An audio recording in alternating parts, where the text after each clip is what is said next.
Ouais, ça vous plaît, Robert? Vous avez bien travaillé? Non, mais c'est bien, c'est bien. Et une autre tête. Là, vous prenez que... Ne pas perdre l'essentiel qui est l'amour comme relation de base entre parents et enfants. Ce projet nous fait rappeler la base de la famille et l'importance de l'éducation de nos enfants. L'amour, la confiance. Celui-là? Non? Si, mais alors où? Au milieu? Qu'est-ce que vous pensez? En plein milieu?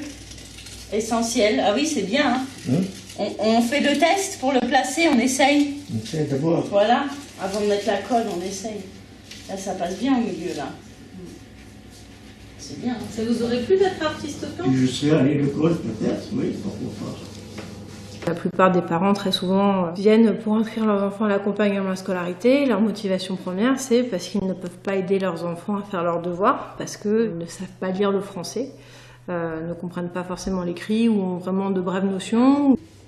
Donc on avait approché les parents, les invitant à participer à un groupe dans lequel l'idée c'était de réfléchir ensemble à comment accompagner son enfant dans sa scolarité, en rajoutant quand on n'a pas accès à l'écrit. Qu'est-ce que l'on porte en nous comme ressources pour éduquer nos enfants? Ils peuvent compter sur la mère et la famille. Mes enfants savent que je suis là quoi qu'il arrive. Métaphore du chemin. L'enfant seul sur le chemin se perd. Le rôle des parents est d'éclairer ce chemin de petites lumières bienveillantes pour le guider.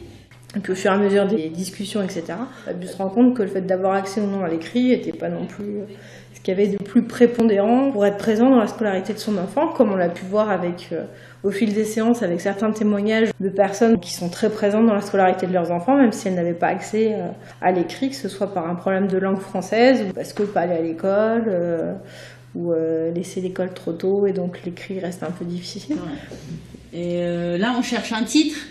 Il faut que dedans, il y a enfant et arbre. Ouais. Et école. L'école aussi. École et parents. Les maîtresses aussi. Parents. Tout simplement l'enfant arbre. Oui. Après, par contre, on m'explique un peu.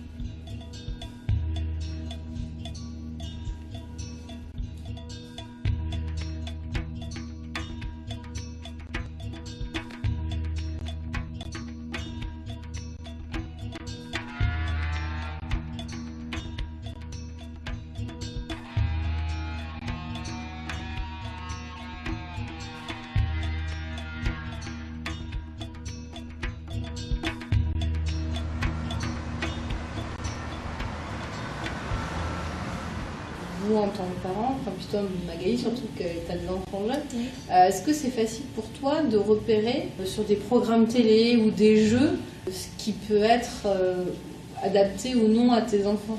Après, moi, c'est vrai que j'ai pas internet, tout ça, donc ça exclut déjà. Ça exclut pas mal. Ça exclut pas mal. Après, ce côté télé, des fois, je suis obligée de mettre le frein parce que des fois... Mes petits-enfants, il y a à la maison, ils vont rentrer, aller à une télé, regardent des choses incroyables. J'appelle mes filles et je dis, regardez vos enfants, qu'est-ce qu'ils regardent? Il y a des parents et ils ne commandent pas leurs enfants à la maison, parce que la télévision, c'est pour les enfants. Il y a certains parents, pas tous. Des fois, j'y voyais des enfants qui étaient avec son jeu, étaient comme ça. Ouais, On dirait avec qu'ils cet étaient appareil. trouvés. Et ils sont là tout le temps, les parents.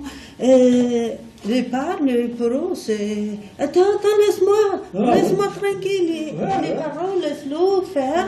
Et on dirait qu'ils sont drogués pour ça. Oui, Ils ne oui. mangent pas comme il faut, ils sont là, et c'est tout. Moi, il suffit qu'un, il amène l'appareil, les autres, ils ne l'amènent pas, ils se bagarrent. Ils sont venus tous avec leur appareil, j'ai dit à partir d'aujourd'hui, vous ne venez plus. Vous laissez vos appareils chez vous. Et quand ils n'ont pas leurs appareils, du coup, ils jouent ensemble. Ouais. Tous, ils sont contents parce qu'ils s'amusent au ballon tous ensemble. Voilà, donc ils ne sont pas plus malheureux. Ils jouent au ballon, Ils ils jouent un peu le cirque, il y en a qui marchent à quatre pattes, il y en a qui met la tête, les pieds en haut, la tête en bas. Et quand il vient avec ces appareils-là, Oui, du coup, ils sont derrière leur truc. ils se parlent même pas entre eux. Ce que les parents disent, c'est toi, tes devoirs à faire avant de jouer, il faut faire tes devoirs, avoir un temps de temps pour faire son travail d'école, pour les devoirs, tout ça. Et après, il faut jouer un petit peu, des choses comme ça. Il ne se prive pas de jouer, mais d'abord faire ce travail. L'objectif premier, sur les premières séances, c'était vraiment d'expression. Voilà. Beaucoup besoin de parler, besoin de raconter des choses. Et moi, j'ai essayé de faire du lien, des connexions entre ce que disaient les uns et les autres pour essayer de tisser un fil, etc. Et puis arriver à des choses un peu plus construites, puisque l'idée, c'était aussi que ce groupe soit ressource pour les membres du groupe, mais aussi pour les autres parents, pour essayer d'exporter un petit peu toute cette parole vers l'extérieur.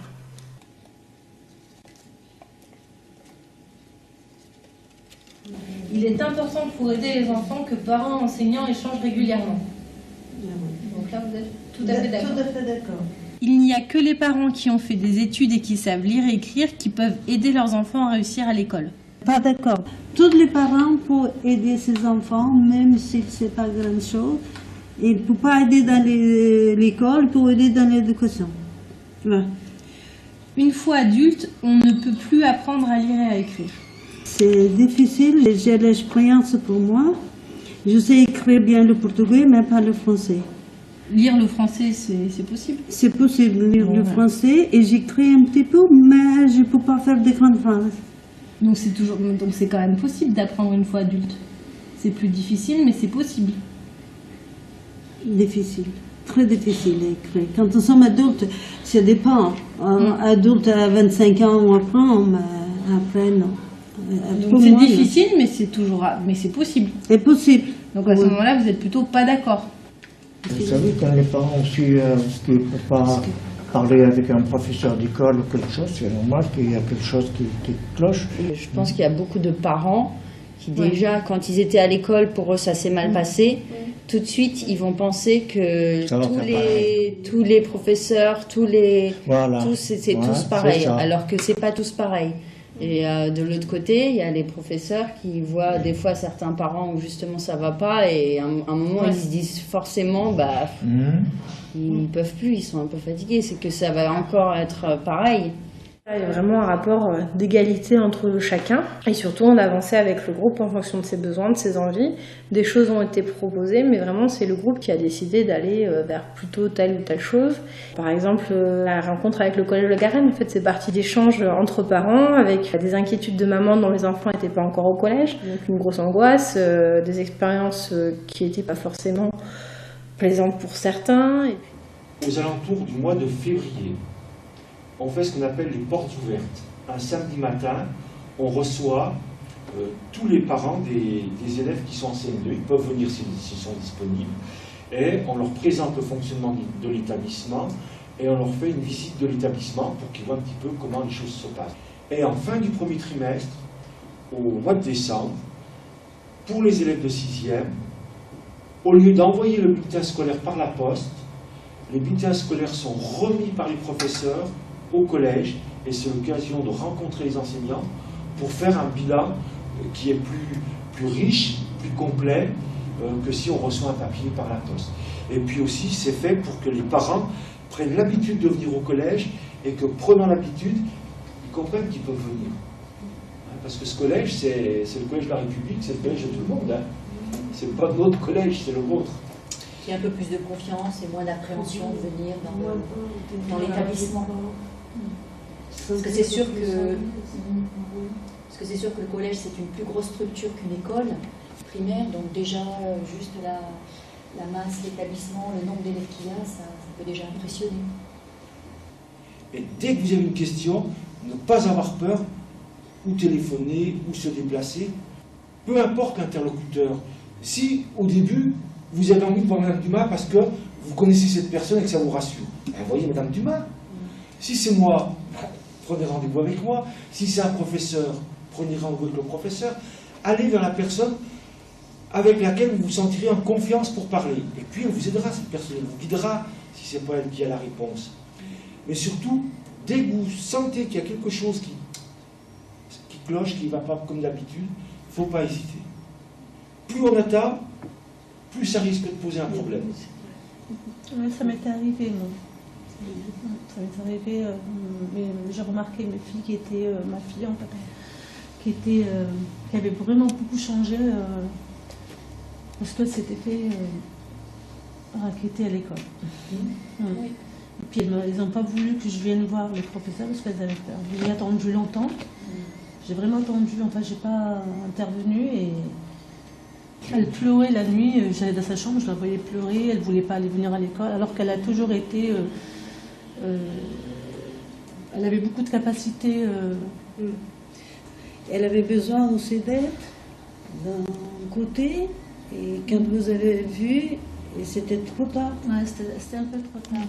Et vous savez, les enseignants, ou même les adultes que vous avez en face de vous, enfin dans les établissements scolaires, eux, ils ont l'habitude de voir des parents qui ne parlent pas français, d'autres qui parlent très bien, d'autres qui s'expriment très bien, d'autres qui viennent peu, d'autres qui viennent souvent. Enfin voilà, c'est très, très divers. Si un enfant dit j'ai pas de travail, je suis pas sûr qu'il dise la vérité.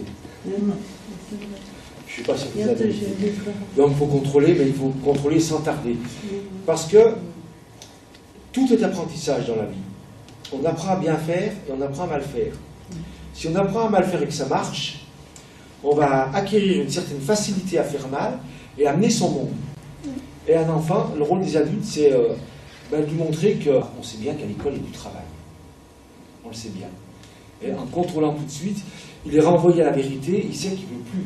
Après, s'il veut continuer à dire des sottises, il peut le faire. Mais au fond du même, il sait très bien que ses parents savent la vérité.